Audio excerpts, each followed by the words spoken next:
Yes, it is worth it, but not for everyone and not for the reasons you might expect.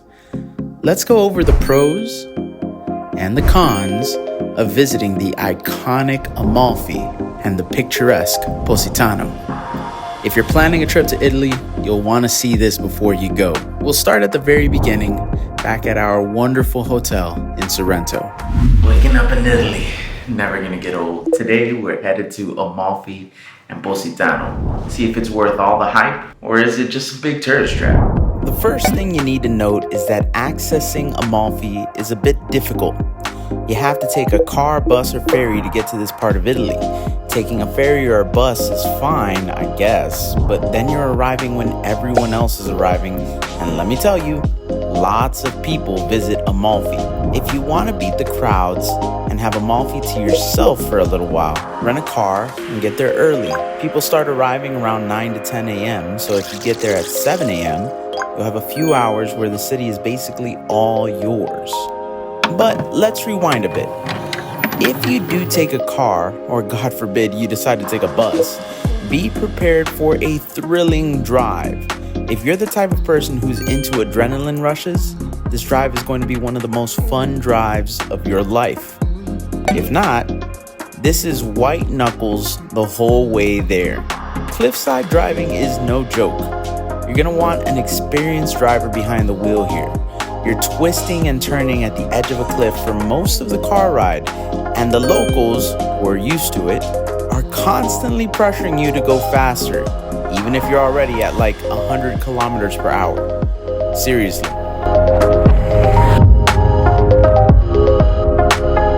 So after our drive that Mishi didn't particularly enjoy, right? It was just like nail biting. We made it over to the Amalfi coast. What's your first impression? Nice. I mean, it's beautiful. Nice and beautiful are an understatement. There's a reason this place attracts the rich and famous. You can't help but feel splendid over here. Oh, and they've got their priorities in order, which is good. See that big church-looking thing in the background? It's called the Duomo. That's where we gotta head to, because that's apparently the center of the action here in Amalfi. This is the Duomo di Amalfi, or Amalfi Cathedral, a church that's over 1,000 years old and dedicated to one of Jesus's disciples. So, if you're into history, this is lit.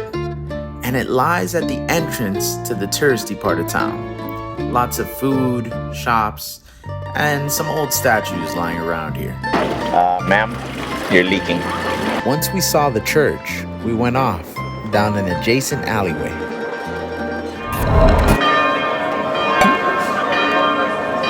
This is the sound of 10 a.m. in Amalfi. Because how do you know what time it is unless they alert you for 5 minutes straight with the bells? It has been a good 3 minutes since I made that last video talking about the bell. The bells are still going. The bells finally stopped. It's 10:04. 4 minutes straight. Even with the absurdity of the never-ending bells, it's always a pleasure to walk through a European city. Walking up this very, very Italian street until we get to some famous valley from Amalfi, Viale de Ferreira. We're following signs to try and get here. You know, part of the joy of traveling is walking the streets and seeing the way that people live. By the way, these are residences. Like, people live here with that in the background and the Amalfi coast 5 minutes away. Everybody hangs their clothes to dry over here. Like, nobody has a drying machine. So, it's all stuff like this. There are rugged mountains surrounding the town which house some gorgeous hikes and even a national park. That's what we intended to see, but to really enjoy them, you'd really have to be staying in Amalfi, as these are all-day activities. We turned around instead. Calling it a fail and heading back down because it looks like that valley is part of a national park and it is like way the heck uphill. And so we decided to leave Amalfi altogether and head to the next spot on our docket. One great thing about these coastal cities in Italy is that they're all interconnected by these ferries. So it's pretty easy to decide to leave at any time and just hop on a boat to the next location. which in our case was Positano.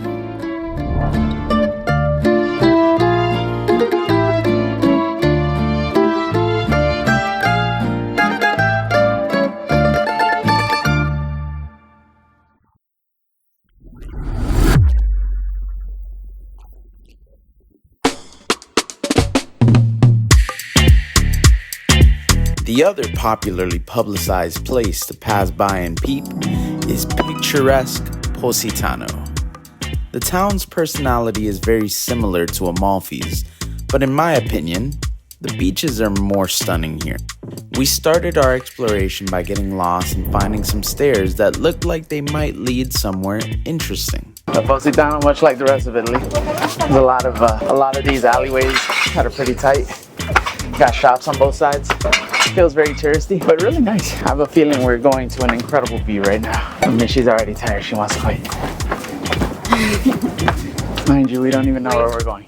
We're just getting lost. So we climbed up and up and up until eventually we just climbed all this way to make it to a street. We thought there was gonna be like an epic view or something. Luckily for us, if you climb high enough, you will always find a viewing spot nearby. Okay. This view might have been worth the walk.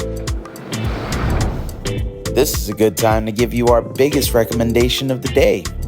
What makes these cities so special is the water. So the more time you can spend out in the ocean, the better. A boat tour would have been superb over here. We didn't get one, but at this point, we had finally realized that the real magic of these places was the water. So we headed down to the beach. At least down is always easier than up. So you down for the beach or not?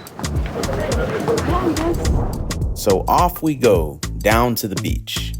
By the way, we're not actually that far from it, but Positano is built on a mountain, so we have to make our way down through winding staircases.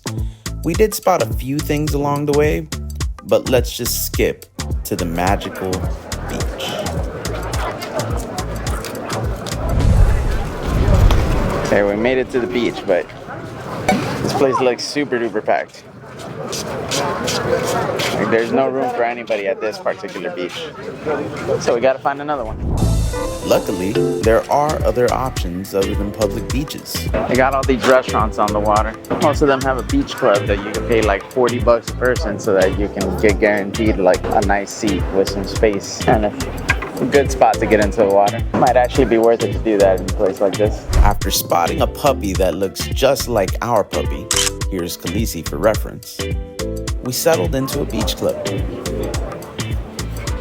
Came all this way to make it to the beach in Positano. Now we're talking about the beach club costs 40 euros a person to get in here and have this umbrella with us. And then we just ordered some food that came out to about 70 euros.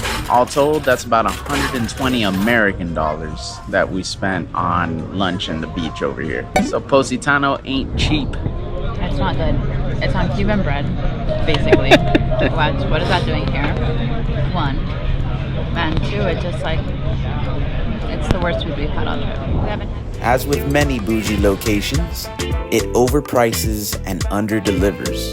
But hey, at least the beach was nice.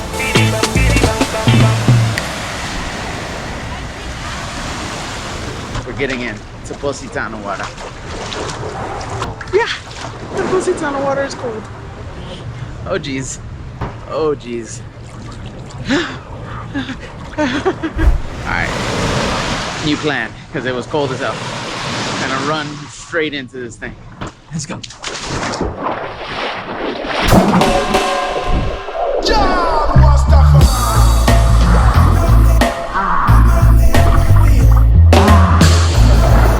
when you take a look at that background,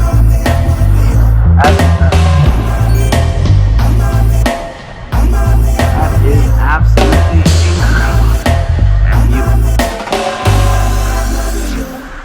Man, that is wonderful. And the water is very cold, but it's so hot outside that you don't even really mind it. It looks like Mishy's coming, which makes me super excited. Here she comes. Super cold. Come on. Dive in. I don't know if I want to Oh, okay.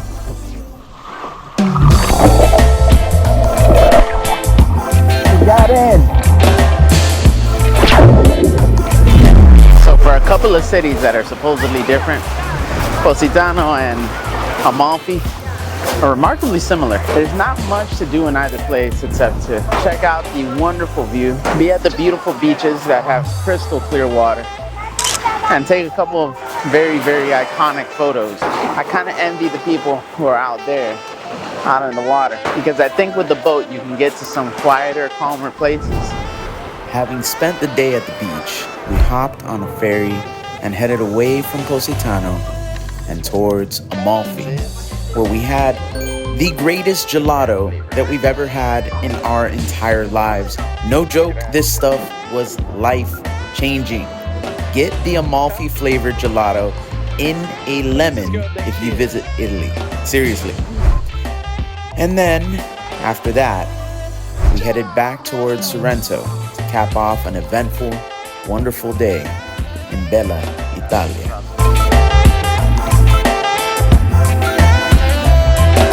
Any last thoughts for the vloggers on Amalfi and Positano? Honestly, you read all the blogs and it says that it's too dangerous to drive. I don't think that it's that. I just think the Italians want to drive really, really, really fast. So they say it's really dangerous so that you don't get on the road. But the speed limit will say 50 kilometers and they want you to go 90 kilometers.